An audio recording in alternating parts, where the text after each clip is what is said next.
oh my God, Timmy got a head scratch. And next thing you know, they trying to move out of the country. It is the white liberal women, and of course it's not all women, right? Because it's only if the shoe fits wear it. And everybody that knows me knows that I don't believe in identity politics. I only believe in rocking out with people based off of whatever it is that you stand for. And so if you're a good person, then I rock with you. If a bad person, then I choose not to roll with you on that particular issue. But it is the white liberal women that continue to lead this country into oblivion, into a downfall.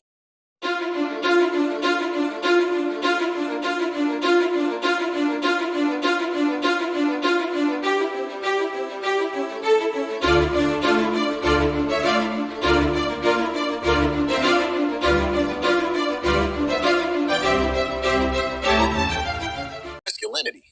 You know what I'm saying? Like, I'm always amazed at the foolishness that I see, because it's like they've hijacked the civil rights movement for feminism, hijacked feminism for the LGBTQ community, and now they transforming y'all sons into some of the most feminine beings on the face of voting for Trump. Just acknowledge life was way better when Trump was president. Why do gay men get bullied when we express a difference of opinion from what the mainstream thinks we should be thinking? You know, I'm constantly being told that Trump hates gay people and that he's homophobic, but if that's the case, why is there a growing segment of gay people who actually like him and are going to support him in this 2024 election? In this video, we're going to go over just that. We're going to talk about the sheer amount of gay people who are supporting Trump in this election. And again, and did nothing wrong except sleep with a prostitute and give her some extra money. Shut up. Yeah.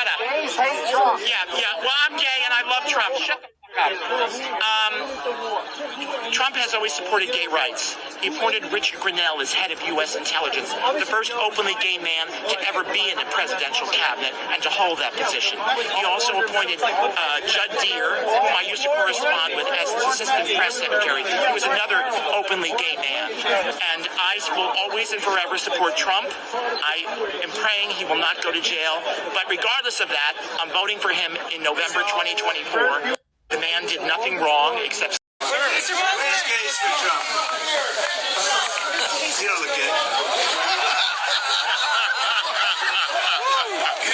You know good. He said you don't look good. We did great with the gay population. Things, right? Weird as hell. And let me tell you why it was so weird. It's not weird that liberals lost the election. It's not weird that the majority of Americans wanted to vote for what's best for America. None of that stuff was weird. What was weird, oh, there you go.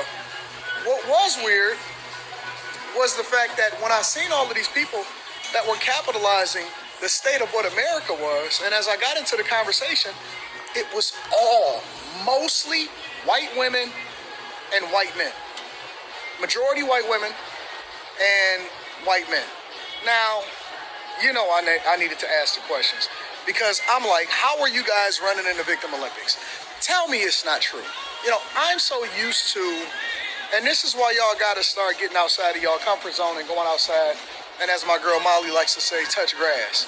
Because if you only went by the internet and if you stayed in your little zone, you would think, right? You would think that the only people that were running in the Victim Olympics were the people that were black and brown and LGBTQ and whatever other group that you can associate yourself with in order to try to identify with people that are less than at the time, or who's being held accountable for things that they didn't do and all of this stuff. But no, every last one of those people were of a white hue, as far as what I could see, because there was a whole lot of them. And again, you guys might see this on the internet somewhere, I'm pretty sure, because I seen the cameras come out once I stepped out and I started having conversations with, first it was two white women, and then it wound up being a white man that wanted to step up and be Cap and save them. White woman with pink hair, all of that type of stuff. And I asked them, I said, tell me y'all not out here protesting in a city that y'all probably don't even live in. We know that y'all live in the suburbs and y'all protesting. They up there pointing at my car. I said, wow. This is crazy. This is insane. I said, tell me y'all not out here protesting against capitalism. I said, and I told them straight to their face, I said, I never thought in a million years that in my 40 plus years here on the United States of America earth, that I would see white women and white men complaining about being marginalized inside of the United States of America. Then you know what they said to me? They said that I was privileged. Hundreds of white nationalists storming the University of Virginia, protesting plans to remove a statue of Confederate General Robert E. Lee. The overnight violence spilling into this morning when marchgoers and counter-protesters clash again, hours before the Unite to Right march was even set to begin. Just after 10:30 a.m., the crowd growing in size. Local and state police in riot gear responding in force, but the violence escalating. Just before noon, Virginia's governor declaring a state of emergency. Just before 2 p.m., the situation taking that deadly turn. You can see the silver 2010 Dodge Challenger barreling down the hill toward a sea of targets with little time to react, slamming to a stop only after it hit a van and another car. Blocked in, that car shifting in reverse, screeching back down the street to get away. One person, a 32-year-old woman, left dead.